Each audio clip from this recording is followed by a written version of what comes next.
Siphinde sinibingelele kwikhaya TV2. Wena-ke oqalayo ukungena kuleli khasi siyacela ukuba ucofe ibhathini usubscribe khona uzohlezi uyithola iy'ndaba njengoba zinjalo. Kulo msindo olandelayo udliwa nondlebe lapho osewumongameli we-MK Party uJacob Zuma ecacisa khona ngomhlaba.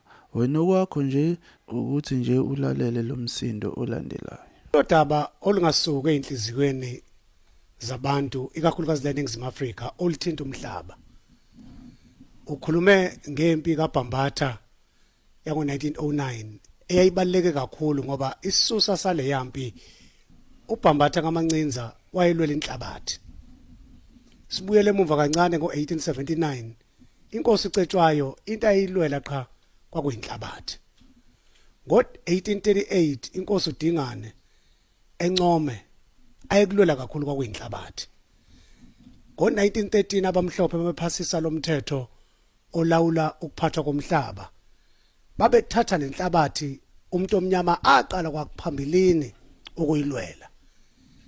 Ngifuna ukuthola umbono wakho ngasodabeni oluthinta ukuphathwa komhlaba kwelokuthi kule minyaka engama-27 kuze kube manje yini le eyenza ukuthi umuntu omnyama kube nzima ukuthatha umhlaba owathathwa ngendluzula owenza ukuthi abantu abamnyama baqhubeke nokubhuqabhuqwa indlala nobubha ngoba bengenamhlaba. Uma ungibuza ngokuthi yini le yenza ukuthi abantu abamnyama bahluleke ukuthatha umhlaba, lokho kulethwa ukuthi salwela inkululeko. Siyokhumbula ukuthi ekulweleni kwethu inkululeko uma kwakhiwa uANC kwenziwa konke, udaba lomhlaba laluhamba phambili ngoba wawusuwathathwa umhlaba wethu omkhulu. Kodwa abaqala ukuthi silwele inkululeko babefuna kuxoxa ilungiswe lento ngoba kwakuthiwa ayikwazi kuba nje ngoba makuthiwa kubuswa kunombuso umbuso weAfrika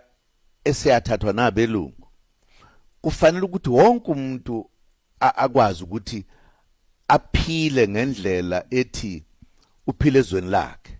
Kodwa thina abantu abamnyama njengoba uyokhumbula sasidudulwa endaweni ezinonile sishoniswa ematsheni emahlanzeni. So udaba lomhlaba nokwakhiwa kweANC ngoba yaba umbutho oqala lwalusemqoka kakhulu. Siyokhumbula ukuthi owayengu-Secretary General we-ANC oqala wathi uma ekhuluma ngomthetho owawushayiwe uphuca abantu izwe labo noma umhlabathi wabo, wathi umuntu omnyama walala umuntu ekhululekile wavuka ngakusasa engasenalutho engasenamhlaba ezweni lakhe engasazi ukuthi uzohlalaphi. So udaba lomhlaba udaba olukhulu kakhulu. Noma silwela inkululeko besihlabelela ngalo, sikhalela izwe lethu elathathwa abamhlophe. Uma sithi nje Zulu, Mxhosa, Msuthu hlanganani, sasifuna ukuhlanganela ukuthi akubuye umhlaba wethu owathathwayo. Kodwa kwawuthathwe ngendluzula ngaso sonke isikhathi. Uma ke sesilwela inkululeko, into eyenzekile asikwazanga ukufika ekugcineni ukuthi singene ngesibhamu saze sabehlula abaphakamisa izandla abasicindezele. Kwafika isikhathi lapho kuthiwa khona ayixoxwe le ndaba. Ngelokulwa okungaka nalokubanga nalomzabalazo uzophela kanjani. Kwase kuvunyelwana ukuthi ayekwe ekhaya akuxoxwe. Kulapha ke kuxoxeni lapho khona ngaso sonke isikhathi uma kuxoxiwe imphumela eye ingabi le imphumela benifuna.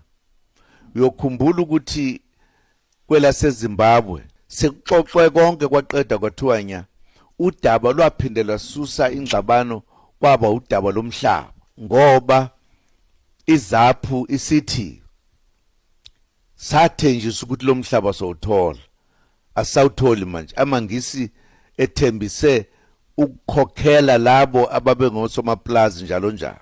Umbuso kaMugabe wathatha umhlaba ngenkani.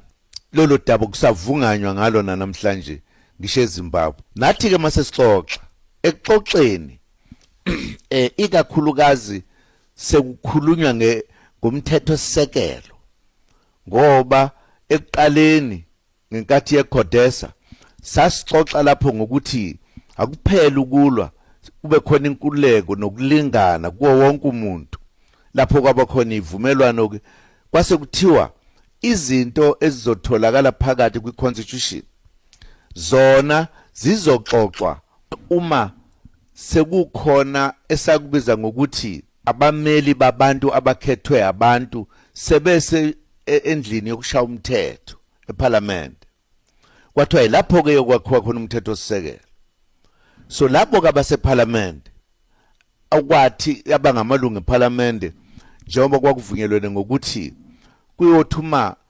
iParliament selakha umthetho osisekelo lingabizwa ukuthiwa iParliament